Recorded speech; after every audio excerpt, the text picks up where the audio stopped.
Relative ক্লজের বিভিন্ন ধরনের প্রকারভেদ হয়ে থাকে। আমরা জানি যে ক্লজ কাকে বলে। ক্লজ হচ্ছে বাক্যাংশ বা খণ্ডাংশ। সেই বাক্যাংশের রিলেটিভ ক্লজ একটা কিন্তু ভাগ, যেটাকে আমরা অ্যাডজেক্টিভ ক্লজ বলে থাকি। আর সেই অ্যাডজেক্টিভ ক্লজ আমাদের অ্যান্টিসিডেন্টের ঠিক পরে সাবঅর্ডিনেট ক্লজটা ইউজ হয়। চলো আজকে রিলেটিভ ক্লজের বিভিন্ন ধরন বা টাইপ সম্বন্ধে জেনে নিই। আর দেরি না করে শুরু করি আজকের ভিডিও। ওয়েলকাম টু দাদার ক্লাস ঘর। দেখো, প্রথমেই আমি যে প্রকারভেদটার নাম লিখেছি তার নাম হচ্ছে কিন্তু defining relative clause. Defining relative clause, okay. তাহলে তার ডেফিনেশন একটা দিয়েছি, যেখানে বলেছি a clause that defines or identifies the noun before it. অর্থাৎ একটা ক্লজ বা বাক্যাংশ যেটা এর আগে থাকা যে নাউনটি তাকে ডিফাইন করে বা তাকে আইডেন্টিফাই করে, ওকে। এই ক্ষেত্রে কিন্তু একটা ফাংশন ব্যবহার হয়।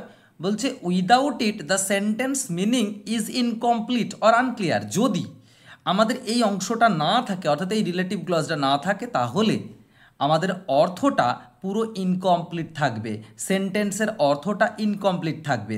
এবং সেই ক্ষেত্রে যে প্রোনাউনগুলো ইউজ হয় সেটা হচ্ছে হু, হোম, হুজ, হুইচ, দ্যাট। আমরা জানি রিলেটিভ ক্লজে এই ধরনের কিন্তু রিলেটিভ ক্লজে প্রোনাউনগুলো ইউজ হয়ে থাকে অ্যাজ লিঙ্কার।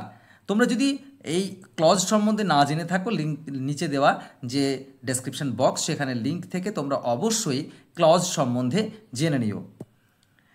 আর অবশ্যই আমাদের জানতে হবে কি না, এইখানে একটা পাংচুয়েশন অর্থাৎ কমা থাকে না। বলছে নো কমাজ আর ইউজড, কোনো কমা কিন্তু এখানে থাকে না, অর্থাৎ কমা কোনো ব্যবহার করব না। আমরা লাস্টে উদাহরণের সাহায্যে শিখব, প্রত্যেকটার উদাহরণ আমরা কিন্তু দেখে নেব। তাহলে এখানে কি বুঝলাম, একটা ক্লজ যেটা তার আগের নাউনটাকে আইডেন্টিফাই করবে, ওকে, সেক্ষেত্রে কোনো কমা থাকবে না, আর এটা ছাড়া অর্থ অসম্পূর্ণ থাকবে। নেক্সট দেখো বলেছি non defining. Non defining clause কি? A clause that gives extra information about the noun. নাউনটার সম্বন্ধে এক্সট্রা ইনফরমেশান দেবে। অর্থাৎ আমরা দেখতে পাবো যে বাক্যটা ব্যবহার করা হয়েছে, সেখানে ওই অংশটা বাদ দিলে বলছে the sentence would still make sense without it. অর্থাৎ আমরা এই রিলেটিভ ক্লজটাকে যদি বাদ দিয়ে দিই, বাক্যটার অর্থ কিন্তু সম্পূর্ণ থেকে যাবে, অর্থাৎ বাক্যটার মানেটা থেকে যাবে, অর্থাৎ সেন্সটা ক্লিয়ার থাকবে। এই ক্ষেত্রে কিন্তু হু, হুম, হুজ, হুইচ, এখানে দ্যাট ব্যবহার হয় না। বিশেষ করে নন ডিফাইনিংয়ের ক্ষেত্রে দ্যাট ব্যবহার করা হয় না, এটা কিন্তু মাথায় রাখতে হবে। আর এই ক্ষেত্রে আমরা যেটা দেখব সেটা হচ্ছে কি না, always put the clause between comma, অর্থাৎ কমা কিন্তু বর্তমান থাকবে। কমা ছাড়া কিন্তু আমরা এই নন ডিফাইনিং ক্লজকে ব্যবহার করতে পারবো না। আর একটা প্রকারভেদ দেখে নাও। দেখো আরেকটা প্রকারভেদ লিখেছি যেখানে zero relative. Zero relative, okay. Zero রিলেটিভে কি বলছে না, a relative clause where the relative pronoun is omitted. Relative প্রোনাউনটাই থাকবে না, অর্থাৎ এই ক্ষেত্রে দেখতে পাবো হু, হুইচ এইগুলো ব্যবহার করা হচ্ছে না, অমিট করা থাকছে। আর ফাংশনটা বলছে comma is informal English, common, এটা ভীষণ informal English, specially after object pronoun আমরা এটা ব্যবহার করে থাকি। আর কমার ক্ষেত্রে এখানেও কিন্তু কোনো কমা ব্যবহার করা হয় না। এইবার আমি তিনটে উদাহরণের সাহায্যে তোমাদের বুঝিয়ে দিচ্ছি। দেখো এখানে the man who lives next door, এই অংশটা রিলেটিভ ক্লজ। পরেরটাই the brother who lives in Delhi. আর পরেরটা বলছে the man I met yesterday, the man I met yesterday. তাহলে এই যে অংশটা, এগুলো হচ্ছে সব রিলেটিভ ক্লজ, সব রিলেটিভ ক্লজ। আর এই রিলেটিভ ক্লজের ক্ষেত্রে আমরা এতক্ষণ যে ডেফিনেশনগুলো পড়লাম খেয়াল করে দেখো। দেখো এই ডিফাইনিংয়ের ক্ষেত্রে এখানে কোনো কমা কিন্তু ব্যবহার করা হয়নি, অর্থাৎ এইখানে একটা কমা যদি থাকতো তাহলে কিন্তু এটার মিনিংটা চেঞ্জ হয়ে যেত। এই অংশটা কোনো কমা হয়নি, কিন্তু এটাই দ্য ম্যানকে আইডেন্টিফাই করেছে। The man who lives next door, যে নেক্সট ডোরে বাস করে, এই অংশটা ছাড়া বাক্যের অর্থ সম্পূর্ণ হবে না।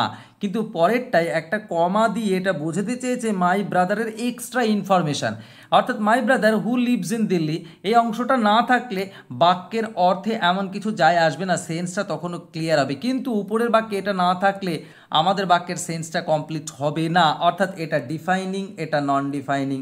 এই ক্ষেত্রে নাউনটাকে এ অ্যাড্রেস করছে, আর এই ক্ষেত্রে একটা এক্সট্রা ইনফরমেশান অ্যাড করছে।